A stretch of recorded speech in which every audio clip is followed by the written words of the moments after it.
만군의 여호와여, 주의 장막이 어찌 그리 사랑스러운지요. 내 영혼이 여호와의 궁정을 사모하여 쇠약하며 내 마음과 육체가 살아계시는 하나님께 부르짖나이다. 나의 왕 나의 하나님 만군의 여호와여, 주의 제단에서 참새도 제 집을 얻고 제비도 새끼들 보금자리를 얻었나이다. 주의 집에 사는 자들은 복이 있나니 그들이 항상 주를 찬송하리이다.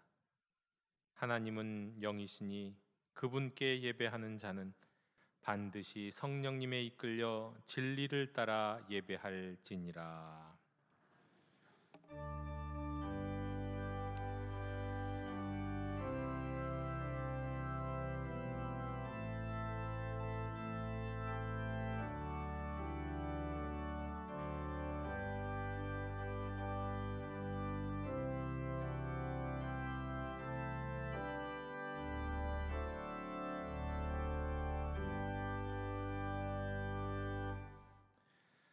우리의 피난처가 되시는 하나님, 지난 한 주간도 우리의 방패가 되시고 산성이 되시며 요새가 되셔서 저희들의 삶을 평안하고 안전하게 인도하여 주심에 감사와 찬양을 올려드립니다.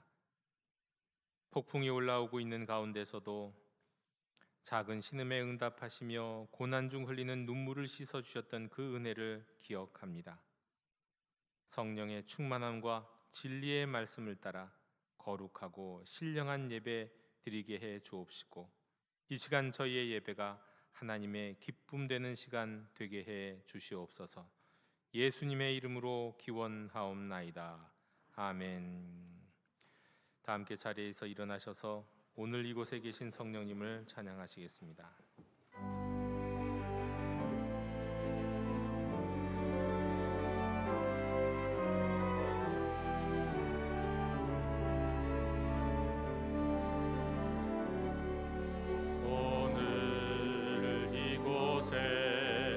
계신 성령님, 우리에게 말씀하시고 우릴 가르치소서.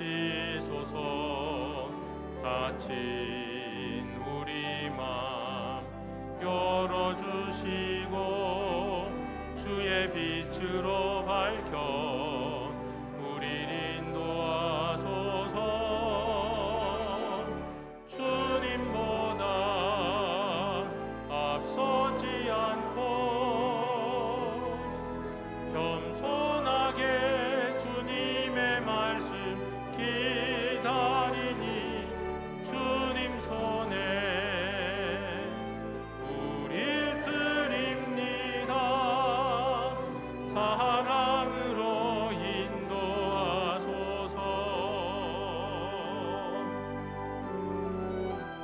창조하신 모습 떠난 우리를 예수님 닮게 빚으소서.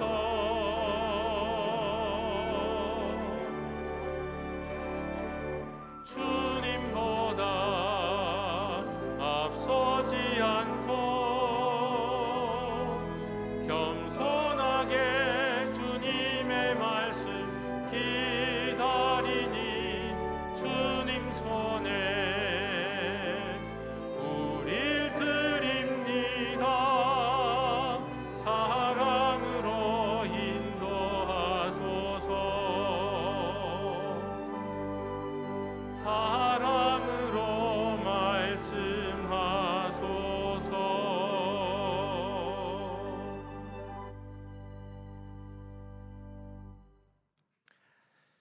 주여 불쌍히 여겨 주시옵소서. 저희는 하나님의 말씀에 순종하는 것은 물론이요, 주께서 주신 양심을 따르는 일에도 관심이 없었습니다. 내 자신을 살피는 기준은 낮았지만 다른 이에게 들이대는 기준은 한없이 높았습니다. 자신의 실수에 대해서는 그리 관대하면서도 이웃의 실수에는 눈알 불알했습니다. 내 육체의 욕구가 영적 관심보다 늘 컸으며 선택의 기로에서 하나님의 뜻은 묻지 아니하고 이익을 쫓았습니다. 내가 받은 축복에 대해서는 침묵했으나 조금만 억울한 일이 생겨도 동네방네 나팔을 불었습니다. 오 하나님, 이 시간 저희로 정직하게 하옵시고 저희에게 긍휼을 베풀어 주시옵소서.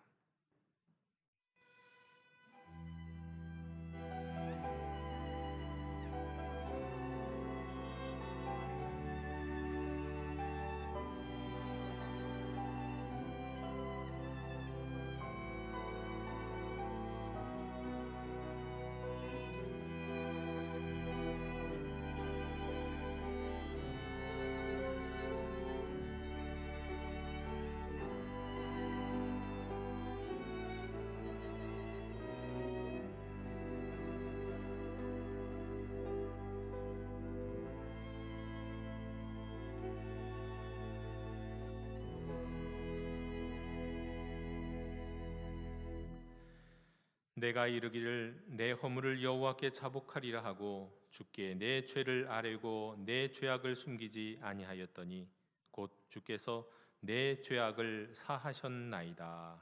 아멘. 나는 전능하신 아버지 하나님 천지의 창조주를 믿습니다. 나는 그의 유일하신 아들 우리 주 예수 그리스도를 믿습니다. 그는 성령으로 잉태되어 동정녀 마리아에게서 나시고 본디오 빌라도에게 고난을 받아 십자가에 못 박혀 죽으시고 장사된 지 사흘 만에 죽은 자 가운데서 다시 살아나셨으며 하늘에 오르시어 전능하신 아버지 하나님 우편에 앉아 계시다가 거기로부터 살아있는 자와 죽은 자를 심판하러 오십니다. 나는 성령을 믿으며 거룩한 공교회와 성도의 교제와 죄를 용서받는 것과 몸의 부활과 영생을 믿습니다. 아멘. 다 함께 자리에 앉으셔서 성시교독 60번을 교독하시겠습니다.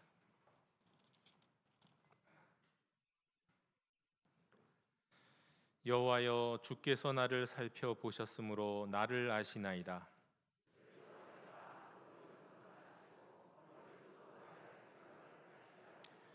나의 모든 길과 내가 눕는 것을 살펴보셨으므로 나의 모든 행위를 익히 아시오니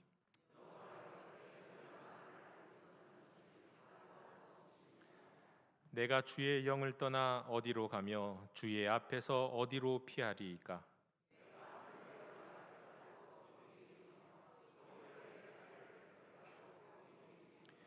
내가 새벽 날개를 치며 바다 끝에 가서 거주할지라도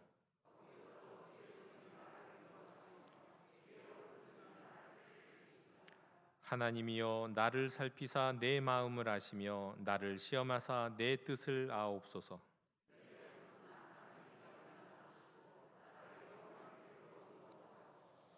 아멘.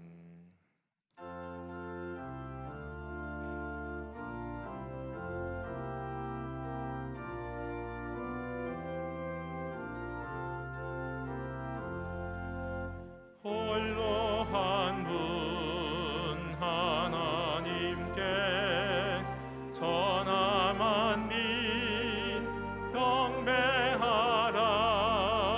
만국왕을 다스리고 온 세상 만민 기르신다. 만국왕을 다스리고 온 세상 만민 기르신다. 독생 성자 예수님께 모든 죄인 회개하라. 세상 만민 구원하고 놀라운 은혜 베푸신다. 세상 만민 구원하고 놀라운 은혜 베푸신다. 보혜사 성령님께 모든 삶을 맡기어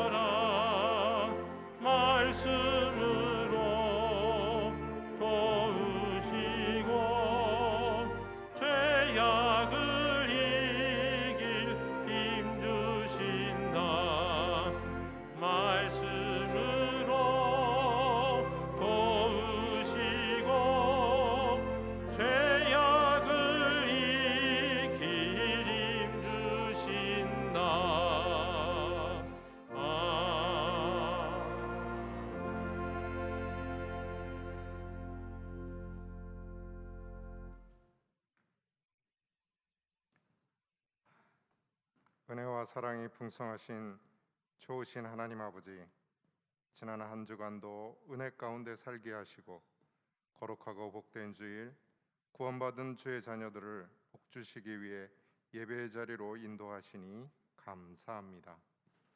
우리의 예배가 우리의 방식으로 습관적으로 드리는 예배가 아니라 사모하는 마음과 감사함으로 영과 진리로 드려지는 예배 되게 하옵소서. 날마다 말씀을 따라야 살아야 함을 알면서도 말씀에 순종하지 못하고 우리의 욕심에 따라 육신의 즐거움만을 추구하며 세속적인 것들에 마음을 빼앗기고 세상 문화에 젖어 죄를 지으며 같은 죄를 반복적으로 지은 죄인들입니다. 저희의 죄악을 회개하오니 용서하여 주시고 반복되는 죄를 끊을 수 있도록 도와주시옵소서. 전쟁, 가뭄과 홍수 등으로 인한 어려움 가운데 있는 사람들이 있습니다.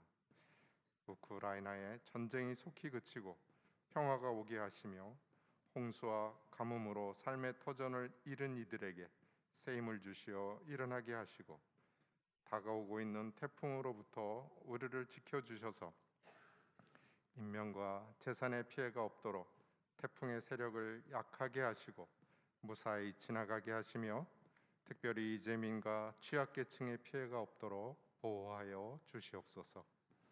세상은 코로나와 전쟁으로 인한 세계 경제의 어려움과 다가오는 기후재앙 등 불안한 미래로 우리를 두렵게 합니다.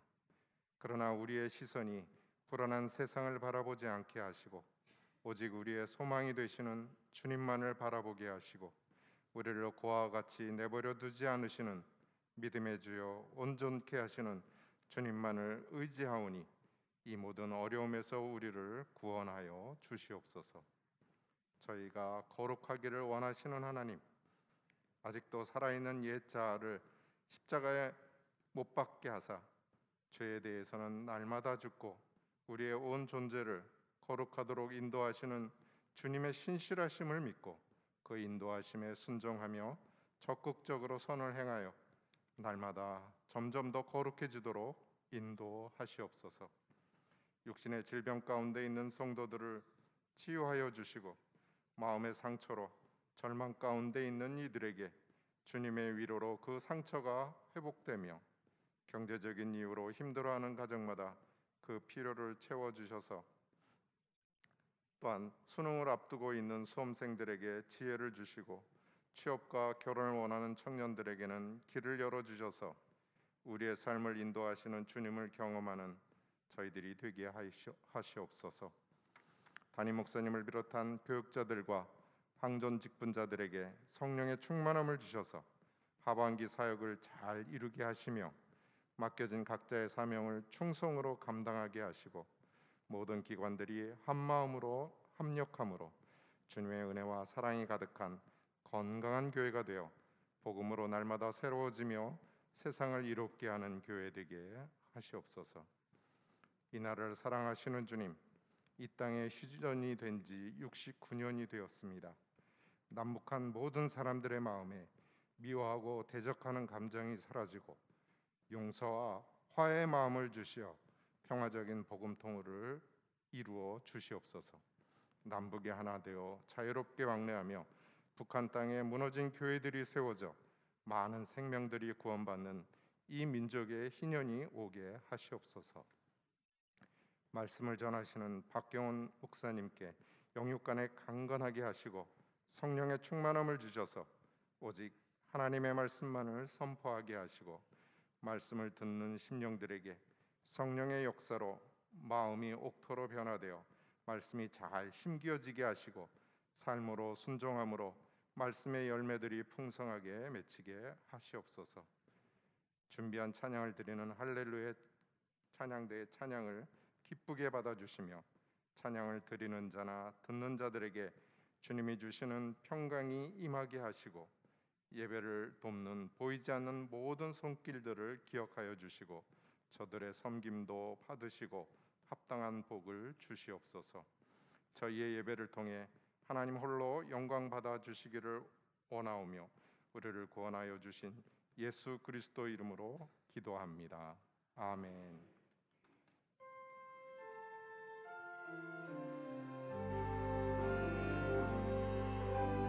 하늘에 계신 우리 아버지, 아버지의 이름을 거룩하게 하시며 아버지의 나라가 오게 하시며 아버지의 뜻이 하늘에서와 같이 땅에서도 이루어지게 하소서. 오늘 우리에게 일용할 양식을 주시고 우리가 우리에게 잘못한 사람을 용서하여 준 것 같이 우리 죄를 용서하여 주시고 우리를 시험에 빠지지 않게 하시고 악에서 구하소서. 나라와 권능과 영광이 영원히 아버지의 것입니다.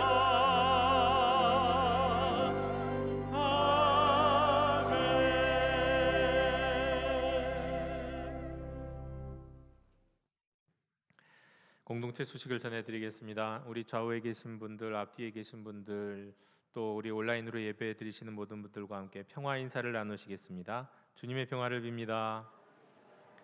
주님의 평화를 빕니다. 네.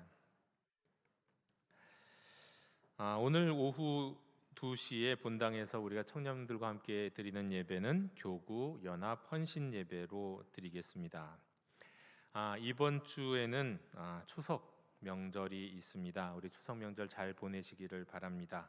때문에 금양로 기도회는 추석 가정 예배로 대신합니다. 우리 가정 예배 순서지를 예배당 뒤에 비치했고 또 홈페이지에 올려놓았습니다. 참고해 주시면 되겠습니다.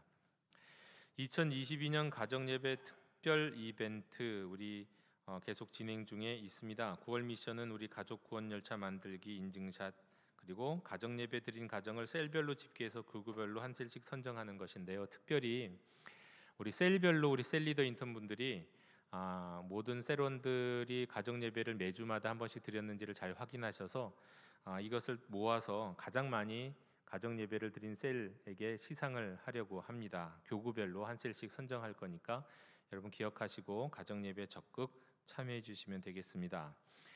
이번 달 이제 오늘 시상이 있습니다. 우리 8월 가정 예배 미션 시상을 지금 진행하겠는데요. 8월 가정 예배 미션은 파란 옷 또 파란 이 드레스 코드로 가족 예배 드리고 나서 우리 가족 사진을 찍는 거였습니다. 예, 우리 지금 사진이 나오죠. 우리 그래서 가장 멋진 또 사진을 찍어주신 우리 민사면 집사님, 김인숙 권사님 가정을 시상하도록 하겠습니다. 박수로 격려해 주시기 바랍니다.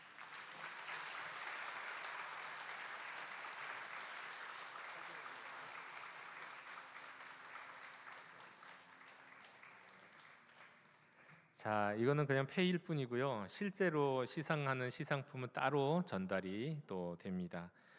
예쁜 사진들이 참 많이 있는데 나중에 한번 모아서 우리 가정 예배 사진들을 한번 보여드리는 시간을 갖도록 하겠습니다. 우리 영도교회는 매일 묵상하는 교회, 영도교회는 가정 예배를 드리는 교회입니다. 하반기 성경 공부 안내 다시 드립니다. 우리 성도들의 영적 성장을 위한 하반기 성경 공부가 이제 진행됩니다. 9월 15일부터인데요. 시니어를 위한 인물로 보는 성경, 또 로마서와 하나님 나라 해설이 있는 성경 통독을 주일 오후 2시와 목요일 오전, 목요일 오후에 이게 진행을 합니다. 적어도 한 가지씩은 1시간은 꼭 성경 공부에 참여하실 수 있는 우리 성도님들이 다 되셨으면 좋겠습니다. 이어서 성경 공부와 좀 다르지만 한 가지 더 안내를 드리면 전도하는 삶 세미나가 이제 시작됩니다. 9월 20일부터 매주 화요일 오전 10시에 12주간 진행됩니다. 전도, 복음을 전하는 것 어떤 것인지를 12주 과정으로 아주 자세하게 배우는 시간을 갖도록 하겠습니다.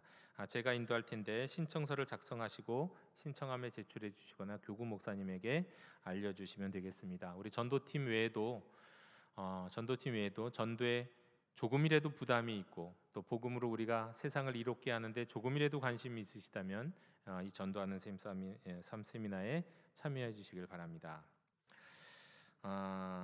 또 말씀 사경의 광고를 드립니다. 9월 21일, 22일, 23일 수, 목, 금 저녁 7시 30분 말씀 사경회가 있습니다. 우리 본당에서 이 자리에서 있겠는데요. 개인과 가정, 교회의 영적인 성장과 회복을 위한 자리입니다. 복음 안에서 기쁨을 누리고 또 성장할 것을 기대하면서 이 자리에 참여해 주시길 원합니다. 강사는 우리 김명룡 목사님, 우리 장로의 신학대학교 전 총장님이십니다. 대신학자이면서도 아주 쉽고 아주 중요한 말씀을 아주 쉽게 잘 전달해 주시는 우리 교수님이시고 또 목사님이십니다. 이 자리에 많은 성도님들이 참여해 주시길 바랍니다.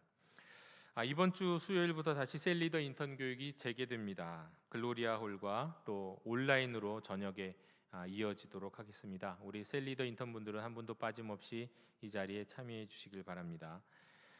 오는 화요일부터 다시 노방전도가 재개됩니다. 화요일 오전 11시입니다. 기존에 우리 전도팀으로 참여해 주시던 분들 외에도 내가 복음으로 세상을 이롭게 하는데 헌신하고 싶습니다. 또 내가 매일 주님을 시인하고 고백하는 자리에 참여하고 싶습니다. 그런 마음, 복음에 대한 부담이 조금이라도 있으신 분들은 함께 참여하실 수 있겠습니다. 하나님의 위로를 빕니다. 1교구 13세례 우리 송희봉 집사님의 부친 우리 박보숙 권사님의 시부께서 별세하셨습니다. 오늘 오후에 위로 예배를 떠날 예정입니다. 유족들을 위해서 또 장례 일정을 위해서 기도해 주시기를 바랍니다.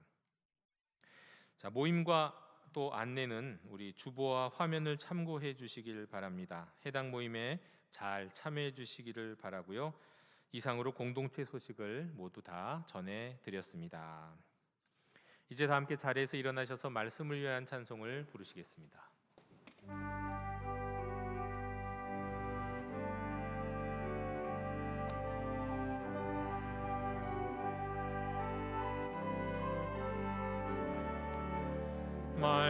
말씀하소서 여호와여,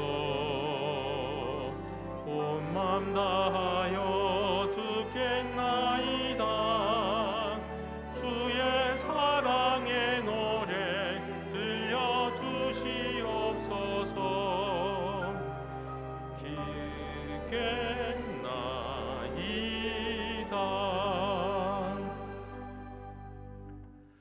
오늘 우리에게 주시는 하나님의 말씀은 에베소서 2장 1절로 10절의 말씀입니다. 하나님의 말씀을 경청하십시오. 그는 허물과 죄로 죽었던 너희를 살리셨도다. 그때에 너희는 그 가운데서 행하여 이 세상 풍조를 따르고 공중의 권세 잡은 자를 따랐으니 곧 지금 불순종의 아들들 가운데서 역사하는 영이라. 전에는 우리도 다 그 가운데서 우리 육체의 욕심을 따라 지내며 육체와 마음에 원하는 것을 하여 다른 이들과 같이 본질상 진노의 자녀이었더니 긍휼이 풍성하신 하나님이 우리를 사랑하신 그 큰 사랑을 인하여 허물로 죽은 우리를 그리스도와 함께 살리셨고 너희는 은혜로 구원을 받은 것이라. 또 함께 일으키사 그리스도 예수 안에서 함께 하늘에 앉히시니 이는 그리스도 예수 안에서 우리에게 자비하심으로써 그 은혜의 지극히 풍성함을 오는 여러 세대에 나타내려 하심이라. 너희는 그 은혜에 의하여 믿음으로 말미암아 구원을 받았으니 이것은 너희에게서 난 것이 아니요 하나님의 선물이라. 행위에서 난 것이 아니니 이는 누구든지 자랑하지 못하게 함이라. 우리는 그가 만드신 바라 그리스도 예수 안에서 선한 일을 위하여 지으심을 받은 자니 이 일은 하나님이 전에 예비하사 우리로 그 가운데서 행하게 하려 하심이니라. 아멘. 자리에 앉으시겠습니다.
아멘. 1945년 8월 15일에 일제가 패망했다는 소식이 한반도에 전해졌을 때 골목마다 많은 우리 사람들이 뛰쳐나와서 어떤 사람은 만세를 부르고 또 어떤 사람은 태극기를 막 흔들어 댔습니다. 일제로부터 해방의 큰 기쁨을 누린 거죠. 그날을 기억하시는 분들의 이야기를 들어보면 정말 잊을 수 없는 감격의 날이었다라는 이야기를 들은 적이 있습니다. 일제의 압제로부터의 해방, 그건 일종의 구원과도 같은 것입니다. 우리 민족에게는 그렇다는 겁니다. 이스라엘도 실제로 보면 애굽에서 해방됐고 또 바벨론 포로에서 다시 돌아왔을 때 그 사건을 구원의 사건으로 기록하고 있습니다. 곧 해방은 구원입니다.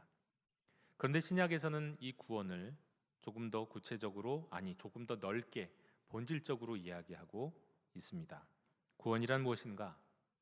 구원이란 모든 악과 고난에서 해방되는 것, 그것을 구원이라고 말씀합니다. 우리가 겪고 있는 악과 고난, 이런 것들에서부터 다 해방되는 것입니다. 우리가 겪고 있는 악과 고난에는 어떤 것들이 있을까요? 대표적으로 거짓입니다. 당장이라도 오늘자 신문이 있다면 신문을 펼쳐보면 거기에서 적혀있는 많은 내용들은 아마도 거짓일 겁니다.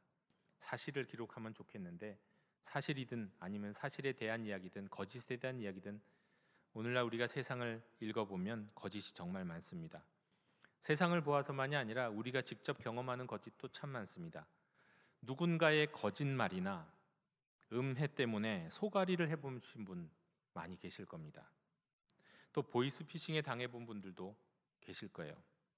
또 어쩌다가 부모님이나 배우자에게 정말 어쩌다가 한번 거짓말을 하게 되었는데 그 거짓말을 숨기기 위해서 계속 거짓말을 하게 되었던 경우도 있을 겁니다. 이 모든 것들이 다 죄, 악과 고난의 모습들입니다. 또 불의, 불공정, 이런 모습들도 이 세상이 얼마나 악한 것인지를, 또 이로 인해 얼마나 많은 사람들이 고난 가운데 처하게 되는지를 보여주는 장면이죠. 불의, 돈과 권력의 수사와 재판이 휘어지고 왜곡되는 모습들을 우리는 지금도 보는 것 같습니다. 입시와 취직도 돈과 권력 때문에 왜곡되고 비틀어지는 모습들을 보죠. 이런 것들을 경험해 본 사람은 불의 또는 불공정이 뭔지를 알 겁니다. 또 증오, 이 증오라는 것도 우리가 경험하고 있는 악과 고난의 한 모습 단편입니다. 피부색 때문에, 성별 때문에, 출신 때문에 이유 없이, 물론 나름대로 이유가 있을지 모르겠지만 이유 없는 것처럼 보이는 차별, 그 차별 가운데 살아본 사람들은 이 증오가 뭔지를 온몸으로 경험해 본 사람입니다. 뿐만 아니라요, 반대로 내 안에서 생기는 증오, 어떤 이유든지 간에 자신 안에서 누군가를 향한, 무엇을 향한 증오가 생겼는데 그 증오가 멈추지 않는 거예요. 내 안에 생긴 증오를 감당하지 못합니다. 그래서 그 증오가 자기를 계속 괴롭혀요. 이런 사람들 역시 이 증오가 무엇인지를 아는 사람이고 또 우리를 둘러싸고 있는 고난과 악을 경험하고 있는 사람들이다 말씀드릴 수 있겠습니다. 지긋지긋한 가난도 있습니다. 지긋지긋해요. 단지 부모님으로부터 물려받은 게 없어서, 환경이 나빠서 거기에서 오는 가난뿐만 아니라 그것을 넘어서서 도무지 가난을 벗어나지 못하게 만드는 사회적 구조들도 있죠. 그런 지긋지긋한 가난, 또 사무쳐 오는 외로움, 어디서부터 생기는지 모르겠는데, 왜 그러는지 모르는데 외롭고 우울한 이 모습들, 다 이 세상에 악과 고난이 횡행하고 있음을 보여주는 단편들입니다. 좀처럼 낫지 않고 돈이 없어서 또 치료하기도 힘든 그런 질병들도 항상 있어 왔고 앞으로도 있을 겁니다. 자기 자신과의 갈등 속에 사는 사람도 있습니다. 이웃과의 갈등 속에서 사는 사람도 있죠. 자기 자신과의 갈등, 도무지 자기를 인정하지 못하고 자기를 부끄러워하는 사람이 있어요. 또 이웃과의 갈등 때문에 도무지 해결되지 않아 집에 가고 이웃을 만날까 봐 두려워하는 사람들이 있습니다. 가족들 내 갈등도 아주 심각한 세상이죠. 남과 북, 미국과 중국, 러시아와 우크라이나 국가 간의 갈등도 어마어마한 세상입니다. 여러분, 이러한 악과 고난으로부터 해방되는 거, 그걸 구원이라고 하는 거예요. 구원. 그런데요, 우리가 해방되어야 할 이 악과 고난이라는 것을 가만히 살펴보면 이것은 하나의 증상이라는 것을 알 수 있습니다. 무엇에 대한 증상이에요? 무엇일까요? 그것은 무엇일까요? 무엇에 대한 증상으로 악과 고난이 사람에게, 온 세상에게, 이 사회에 가득 차 있는 걸까요? 그것은 죽음이에요. 여러분, 죽음의 증상이 오늘날 우리가 경험하고 우리가 해방되어야 할 악과 고난인 겁니다. 인간이 경험하는 모든 악과 고난은 다 바로 이 죽음의 증상이겠습니다. 여러분, 우리가 코로나 바이러스에 한 번씩 걸려보신 분들 굉장히 이제는 많으시죠. 여러분, 코로나 바이러스가 사람에게 침투하면 감염이 되죠. 감염이 되면 어떤 일이 벌어집니까? 대개는 열이 나고 목이 아프고 몹시 피곤합니다. 사람마다 차이는 있지만 대충 그렇죠. 자, 이런 증상이 나타나면은요, 코로나 바이러스가 내게 침투했고 내가 코로나 바이러스에 감염이 됐나 보다 하는 것을 알 수 있죠. 왜냐하면 그건 하나의 증상이기 때문에 그렇습니다. 이와 마찬가지로 우리가 세상에서 경험하게 되는 악과 고난은 이 죽음이라고 하는, 모든 인류가 감염되어 있고 모든 인류가 걸려 있는 이 죽음이라고 하는 질병의 증상인 거예요. 모든 인류는 죽음에 걸려 있습니다. 결국 그 죽음이라는 병균이 온 몸을 확 퍼져가지고 마지막 때는 인간 존재를 완전히 장악해 버릴 거예요.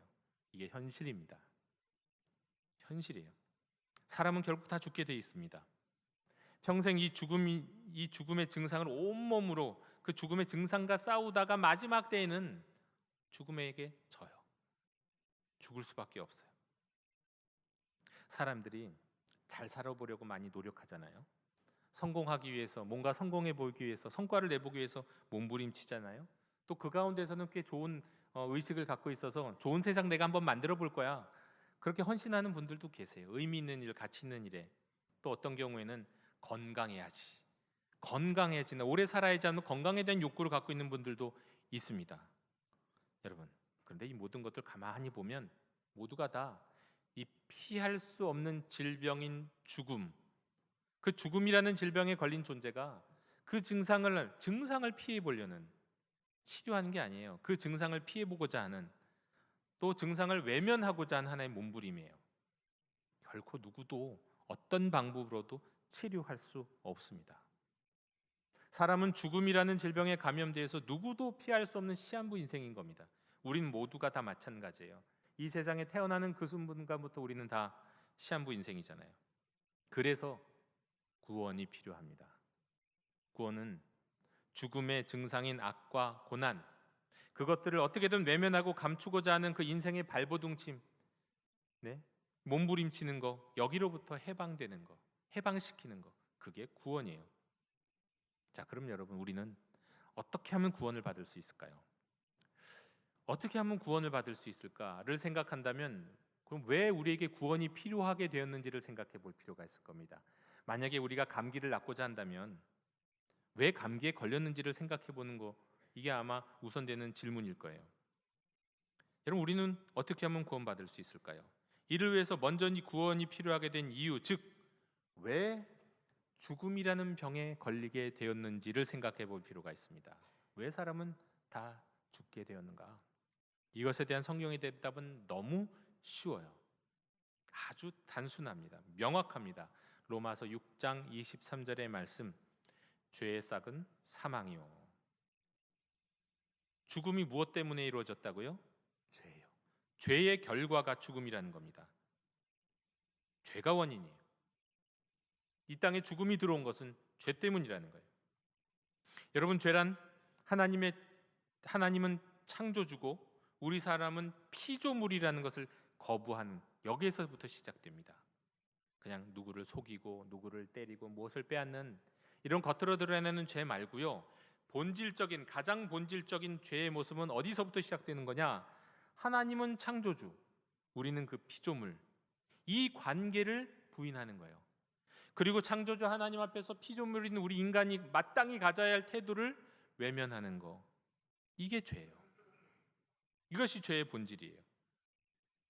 여러분, 피조물은요, 창조주를 의지해야 합니다. 당연한 것 아닌가요? 의지해야만 되죠. 근데 더 이상 의지하려 하지 않고 이것을 이용하려고 한 것이 아담의 죄예요. 의지해야 할 하나님을 이용하는 죄. 여러분, 피조물은 한치 앞도 모르는 존재입니다. 얼마 전에 여러분들도 많이 보셨을 거예요. 강남에서 수해가 일어났을 때 어떤 사람이 그냥 비가 물이 차 있는 고로를 걷는데 그냥 쑥 빠져버리더라고요. 맨홀 속으로 쑥 들어가요. 거기 맨홀이 있는지 모르는 거잖아요. 한치 앞을 몰라요. 겉보기에는 그냥 물이 있고 그 밑에 맨홀이 있는지 보이지도 않는 상황 속에서 걷다가 맨홀에 빠지는 거 너무너무 안타까웠어요. 그런데 우리가 사는 세상이 사실 그렇습니다. 내가 한 발자국 가면 그 한 발자국 앞에 뭐가 있는지 누가 합니까? 무너질 수도 있어요. 뒤로 한 발자국 가면 거긴 안전한가요? 아니, 난 아무 데도 안 갈까? 여기 서 있을 거야. 여기 서 있으면 안전하냐고요. 우린 아무도 알 수 없어요. 한치 앞도 알 수 없어요.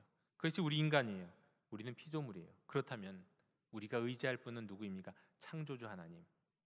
천지를 창조하셨을 뿐만 아니라 내 앞에 벌어질 모든 일들을 아실 뿐만 아니라 나에 대해서 가장 선한 의도를 갖고 계신 분, 선한 뜻을 갖고 계신 그 창조주 하나님. 당연히 그 하나님을 의지해야 되는 것이 피조물이 가져야 하는 태도인 겁니다. 그런데 그 태도를 버린 거예요. 의지하지 않겠다고 한 거예요. 이제는 내가 내 길 적당히 갈 거야.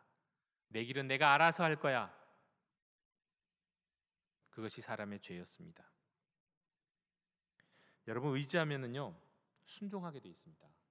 왜 그렇습니까? 진짜 의지하면 순종하게 돼 있어요.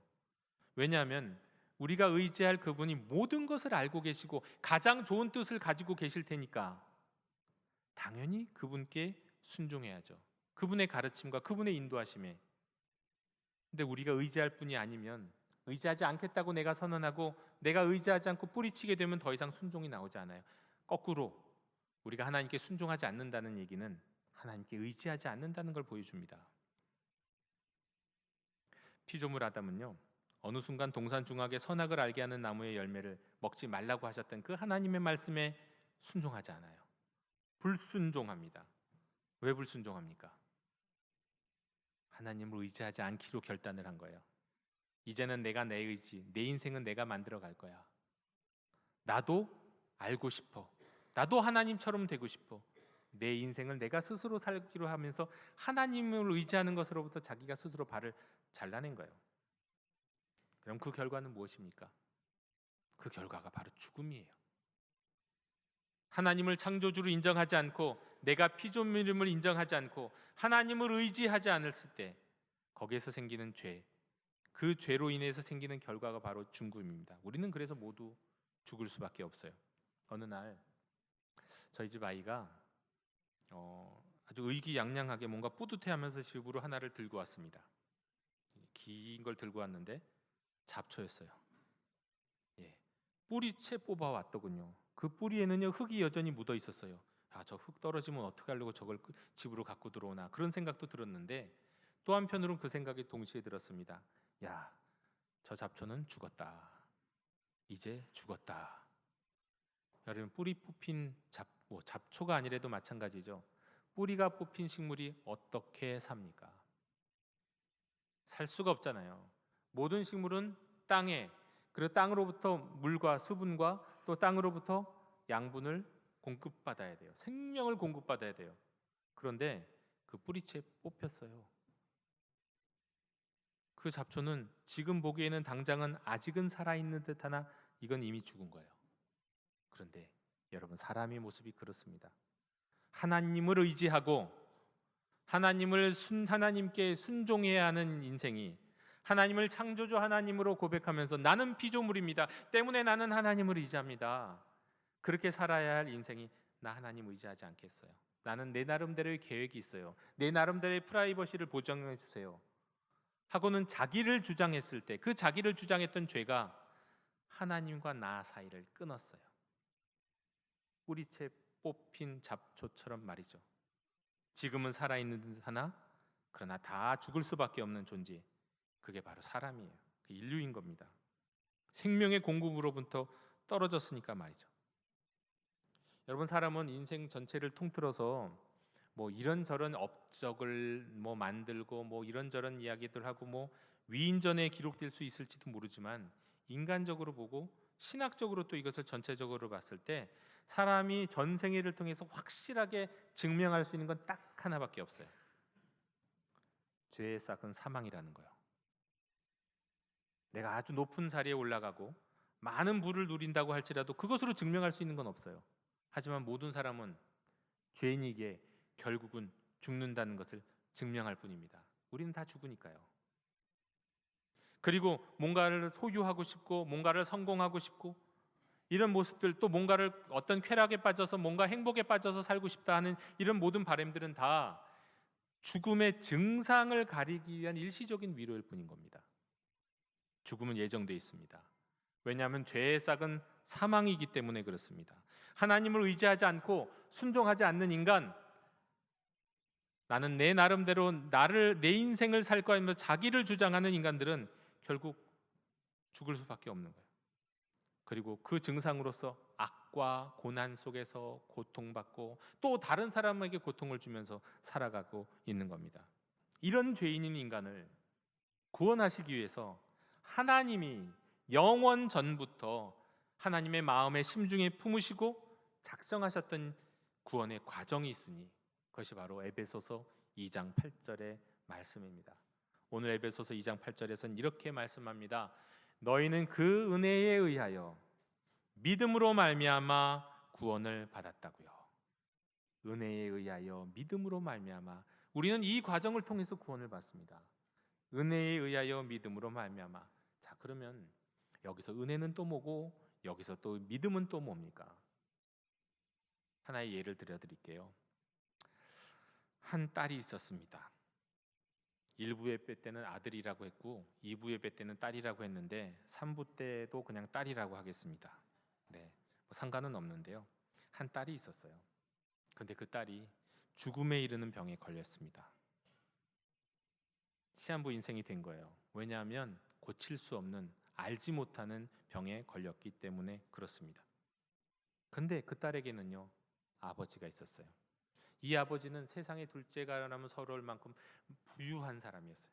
많은 재산을 소유한 사람이었어요. 동시에 세상의 둘째가라면 서러울 만큼 자기 자식을 딸을 끔찍히 사랑하는 아버지였어요. 끔찍히, 아주 그냥. 네. 그래서 이 아버지는 자식을 위해서라면 내가 무엇이든지 다 해줄 수 있다, 그렇게 다 줄 수 있는 아버지였어요. 당연히 이 아버지는 딸이 죽을 수밖에 없는 질병에 걸렸다는 것, 그리고 그것에 대한 치료 방법이 없다는 것을 알고는 해결책을 찾기 시작했어요. 당시에 세계 최고의 의료기관들을 돌아다니고 또 의사들을 다 찾아다녔어요. 이게 무슨 질병이냐? 몰라요. 고칠 수 있는 방법이 없어요. 그러나 죽을 거예요. 결국은 어떻게 했냐면 최고의 의학 연구진들을 모았어요. 그리고 그들에게 돈을 주면서 지원해갖고 치료제들 직접 개발하라고, 이 세상에는 없는 치료제를 개발하라고, 내 딸을 살릴 수 있는 치료제를 다 지원했어요. 그러면 재산이 거덜나도 상관없다, 다. 그런데 그러다가 연구진들이 하나의 힌트를 발견했습니다. 그러면서 이 아버지에게 제안합니다. 한 가지 치료제를 만들지도 모르겠습니다. 근데 당신은 저 딸의 아버지니까 당신의 유전자가 필요해요. 그런데 당신의 유전자를 활용하는 이 치료법은 당신의 생명에 위협을 줄 수도 있는 아주 위험한 방법입니다. 이것을 통해서 치료제를 만들 수 있을지도 몰라요. 의료진들은 이것을 그 아버지에게 제안합니다. 아버지는, 딸을 끔찍히 사랑하는 아버지는 상관없다고, 내 재산도 다 줄 수 있지만 내 생명도 아깝지 않다고 하면서 의료진들에게 마음대로 하라고 했습니다. 그리고 의료진들은 그 아버지를 통해서 결국은 치료제를 완성해요. 아버지는 이 기쁜 소식을 딸에게 전했습니다. 딸아, 내가 이렇게 해서 너를 위한 치료제를 이렇게 만들어 왔다. 네가 이 치료제를 먹으면 너는 살 수 있어. 딸은 기쁜 마음으로 아버지가 만들어준 그 치료제를 기쁜 마음으로, 또 그 아버지의 사랑을 느끼면서 먹었어요. 그리고는 살 수 있게 되었습니다. 자, 여러분, 이 이야기 속에서 은혜는 뭘까요? 여기서 은혜는요, 아버지가 딸을 위해서 한 모든 것입니다. 사실은 이 안에도 다 표현되지 않아요. 딸을 위해서, 어렸을 때부터, 태어날 때부터 딸을 위해서 준비했고, 딸을 사랑했고, 딸을 위해서 베풀었던 모든 헌신이 다 은혜예요. 그런데 특별한 은혜가 더 있어요. 어떤 은혜요? 자기 생명을 아끼지 않고 딸을 위해서도 내어줄 수 있는 그 은혜는 다른 많은 은혜가 있지만 그 중에서도 유독 특별한 은혜예요. 결국은 그 특별한 은혜를 통해 딸을 살릴 수 있었잖아요. 여러분, 은혜란 이런 거예요. 자, 그런데 이런 은혜가 있었는데, 말하자면 딸은 이런 은혜를 통해 구원을 받은 거잖아요. 그런데 한번 그런 생각도 들어요. 이 딸이 약간 좀 정신이 모자라요. 그래서 그 딸이 이런 얘기를 한다고 한번 생각해 보세요. 이거 다 아버지가 하신 거 아니에요. 이거 다 은혜 아니에요. 나도 공로가 있어요. 내가 아파갖고 죽을 질병에 걸렸기 때문에 이런 치료제가 만들어졌잖아요. 내 덕도 있는 거예요. 만약에 이렇게 딸이 얘기한다면 약간 모자란 거예요. 또 이 딸이 이렇게 얘기한다고 생각해 보세요. 만약에 아버지가 그렇게 자기 생명을 다 바치고 그리고 모든 재산을 다 바치면서 치료제를 만들었지만 내가 이걸 안 먹었으면 나는 낫지 않는 거잖아요. 내가 먹었기 때문에 난 거예요. 여러분, 이렇게 주장한다고 한다면, 이건 내 공로입니다라고 주장한다고 하면 이것도 모자란 거죠. 여러분, 딸은요 아무 공로가 없어요. 딸이 뭘 했습니까? 아버지가 다 했죠. 그게 은혜예요.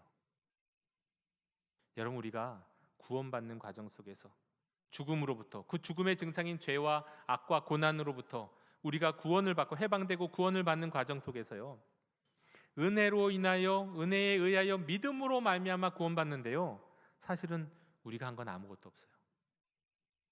딸이 한 게 뭐가 있습니까? 딸은 믿었을 뿐이에요. 아버지가 나를 사랑하는 그 사랑을 믿고, 아버지가 만들어 온 이것이 나에게 효과가 있을 것이라는 걸 믿고 그냥 믿었고요. 사실은 믿었다는 말 갖고도 좀 정확하지 않고 그냥 받아들였어요. 아버지의 사랑을 받아들였어요. 아버지가 하신 은혜를 받아들였을 뿐이에요. 그게 믿음이었어요. 딸의 공로는 없어요. 여러분, 우리도 마찬가지입니다. 우리가 예수님을 믿고 구원을 받지만 우리가 받은 구원은요, 오직 하나님이 행하신 하나님의 은혜예요. 하나님이 행하신 거 외에 우리가 한 게 뭐가 있습니까? 받아들인 것밖에 없잖아요. 인정한 것밖에 없잖아요. 그게 은혜예요. 은혜에 의하여, 우리의 구원은 오직 은혜에 의하여, by grace예요. 은혜에 의하여 이루어진 거예요. 그러면 믿음은 뭡니까? 다만 믿음은 통로일 뿐, 지나가는 과정일 뿐, 믿음의 공로는 없어요. through faith예요. 믿음은 그냥 하나의 통로예요. 우리가 행한 게 아니에요. 우리는 그렇게 구원받은 자임을 날마다 고백해야겠습니다. 오직 은혜로, 그러나 믿음을 통해 구원받은 하나님의 자녀들입니다. 자, 그런데요, 이렇게 은혜로, 하나님의 은혜로 믿음을 통해 구원을 받은 우리에게는요, 무슨 일이 일어납니까? 구원이요. 구원이 뭐라고요? 해방이요. 무엇으로부터 해방이요? 악과 고난. 악과 고난은 무엇의 증상이라고요? 죽음. 죽음은 왜 생겼다고요? 죄. 죄로 인해 생긴 죽음, 그 죽음의 증상인 악과 고난으로부터 우리가 해방되는 구원을 경험했는데, 우리가 한 게 아니라 다 하나님의 은혜라고요. 하나님이 하신 거라고요. 우리는 받아들였을 뿐이라고요. 자, 그렇게 구원받은 사람에게 그러면 어떤 일이 일어날까요? 하나님의 자녀된 자에게는, 새로운 피조물이 된 자에게는 어떤 일이 일어날까요? 조금은 비슷하면서도 다른 증상이 나타납니다. 아까도 말씀드렸지만 죽음의 증상을 가진 사람들에게, 인류에게는 악과 고난이 있다고 한다면, 구원받은 사람, 하나님의 자녀가 된 사람, 새로운 피조물이 된 자에게 생기는 증상은 뭐냐면 바로 선행, 선한 일이라고 하는 것입니다. 그것은 이 에베소서 2장 10절에 나타납니다. 선행이요, 선한 일이 나타나요. 여러분, 죽을 자의 삶에서는 악과 그로 인한 고난이, 구원받은 자의 삶에서는 바로 이 선한 행실이 나타나는 겁니다. 이게 증상인 거예요. 아까도 말씀드렸지만 하나님을 죄라고 하는 것이 하나님을 창조주로 인정하는 것이고 우리는 피조물임을 인정하는 것이라고 말씀드렸어요. 창조주 하나님에 대한 피조물의 바른 태도가 깨어지고 그것을 무시하고 그것을 왜곡하는 게 죄라고 말씀드렸잖아요. 그렇다면 우리가 구원받은 사람에게 있어서는 그 죄의 문제도 해결되겠죠. 따라서 다시 구원받은 사람은 하나님을 의지하게 되는 거예요. 철저히 의지할 수 있게 돼요. 그리고 하나님을 의지하는 사람에게는 어떤 일이 일어납니까? 하나님의 말씀에 인도하심에 순종하게 되는 거죠. 그런데 하나님의 말씀에 순종하면 그 순종하는 모든 일들은 당연히 선한 일일 거예요. 하나님의 말씀과 하나님의 뜻에 순종하는데 악한 일을 행하겠습니까? 누가요? 선한 일을 행하죠. 누구나 다 마찬가지예요. 그런데 그렇다고 한다면 구원 받은 백성으로 가득한 이 교회, 한국교회, 우리 영도교회, 근데 왜 선한 행실로 사람들에게 알려지지 못한 거죠? 왜 그럴까요? 우리가 구원받은 사람이라면, 하나님을 의지하는 사람은 우리가 하는 무엇이든지 선한 일인데, 여기 아주 중요한, 우리가 꼭 기억해야 될, 다시 돌아가야 할 지점이 있습니다. 아까 처음에 말씀드렸어요. 아담이 창조주 하나님을 하나님으로 인정하지 않고 자기를 피조물로 인정하지 않으면서 하나님을 의지하지 않게 되었다. 그러면서 어떻게 하게 되었다고요? 하나님을 이용하게 되었다. 여러분, 오늘날 저 자신을 봐도 그렇고 많은 그리스도인들의 모습을 봐도 그래요. 분명히 구원받은 사람이고 하나님의 백성이고 하나님의 자녀인데도 불구하고 선한 행실이 나타나지 않는 모습을 보면서 이거 도대체 왜 그럴까?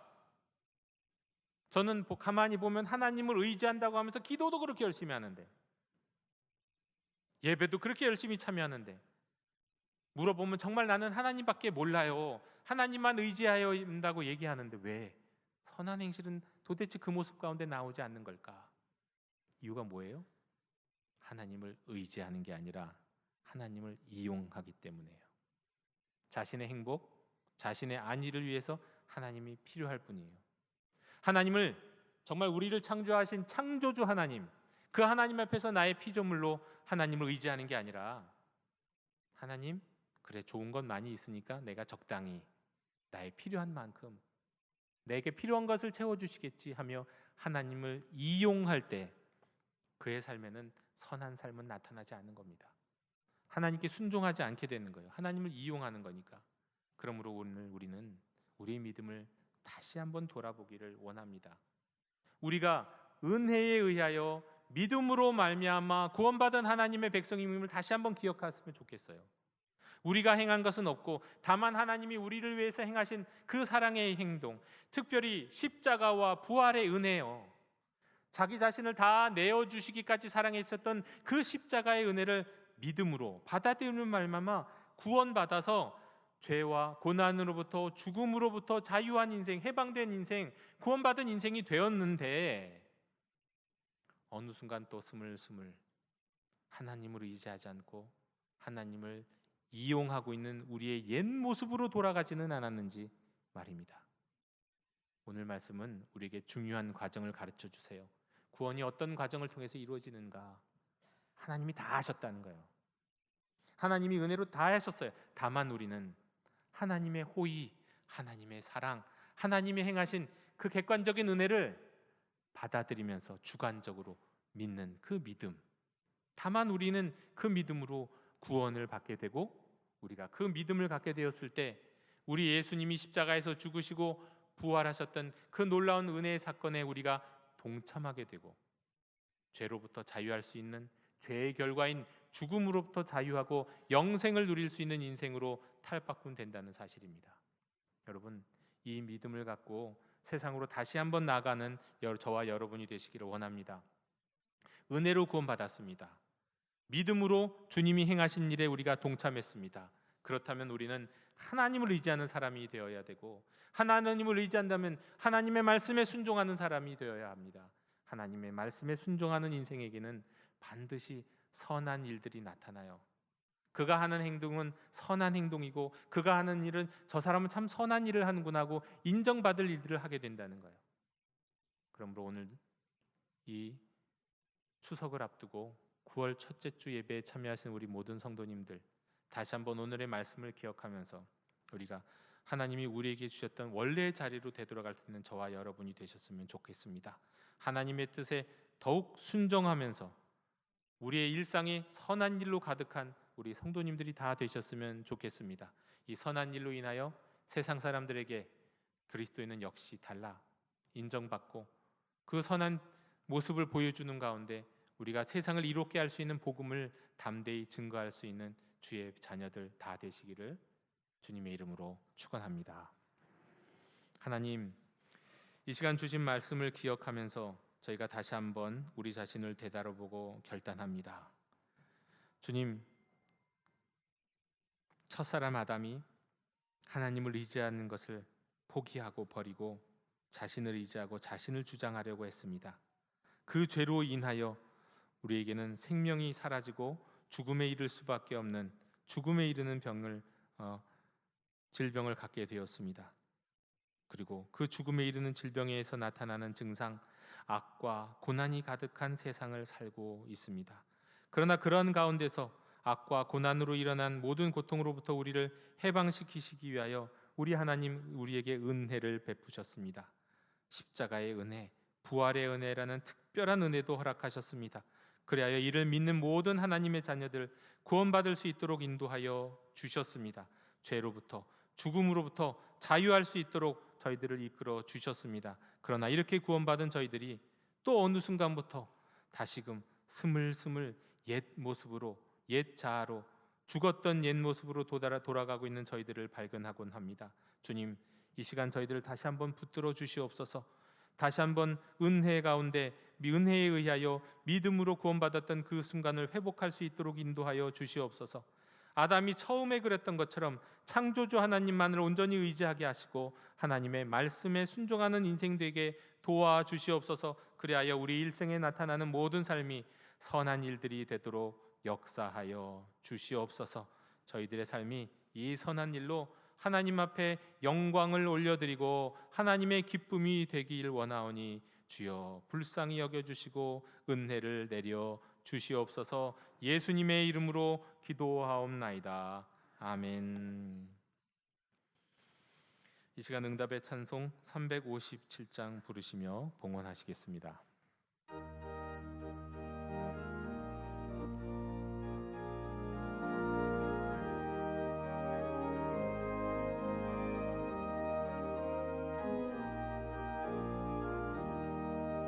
주 믿는 사람이 일어나 다 힘을 합하여 이 세상 모든 마귀를 다 쳐서 멸하세.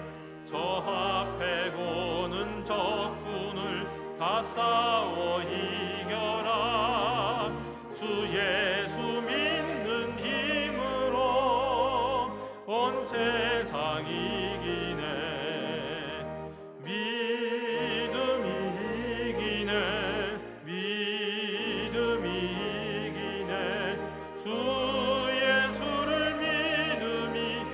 세상 이기네. 온 인류 마귀 괴율로 큰 죄에 빠지니 진리로 띠를 띠고서 늘 기도드리세. 참 믿고 의지하면서 겁없이 나갈 때 주 예수 믿는 온 세상 이기네. 믿음이 이기네. 믿음이 이기네. 주 예수를 믿음이 온 세상 이기네.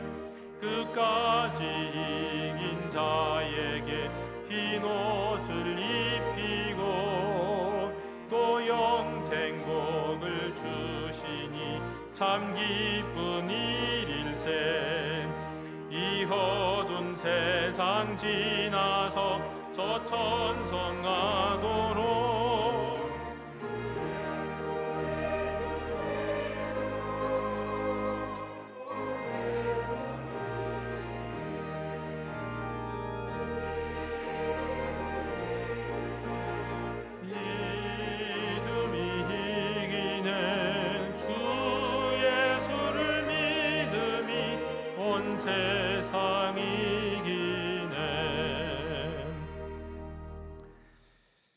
은혜와 사랑이 한이 없으신 하나님 아버지, 예배하게 하시니, 말씀 앞에 서게 하시니, 결단하게 하시니, 예물 드리게 하시니 감사드립니다.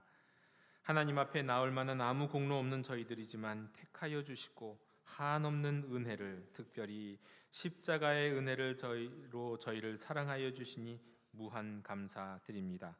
이 시간 정성을 모아 예물을 드립니다. 쓰고도 남음이 있었던 오병이의 역사처럼 하나님 나라의 거룩한 사업에 사용하여 주시옵소서. 드리는 손길들이 하나님의 기쁨, 하나님의 영광 되는데 부족함 없도록 은사를 내려 주옵시고 주 안에서 더욱 풍성한 삶을 허락해 주시옵소서. 주님, 이 시간에 태풍이 한반도를 향해 올라오고 있습니다. 한반도의 목전에 거대한 태풍이 올라오고 있는데 하나님, 저 태풍의 힘을 빼앗아 주셔서 큰 인명 피해, 재산 피해로 이어지지 않도록 고통받는 일이 없도록 보호하시고 인도해 주시옵소서. 이 모든 것 감사드리며 예수님의 이름으로 봉헌기도 드리옵나이다. 아멘. 다 함께 자리에서 일어나셔서 결단의 찬양을 함께 부르시겠습니다.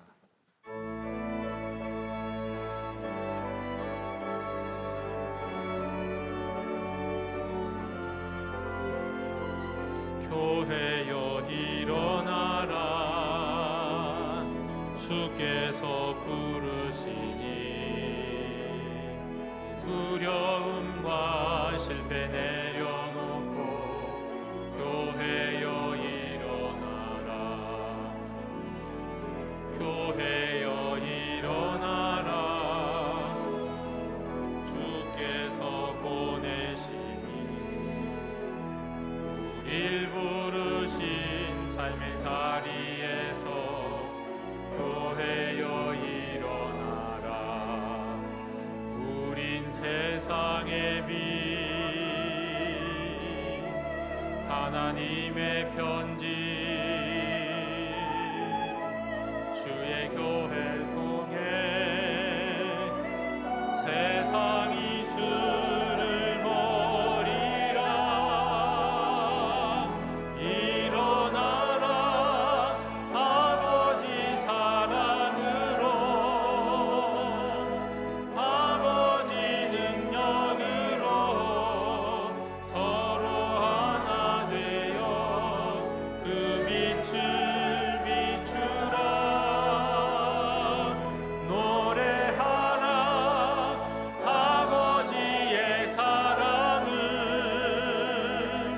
아버지의 크심을 이 삶의 노래로 주님을 나타내라.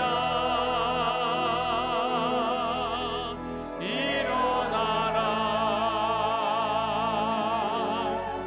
일어나라, 일어나라.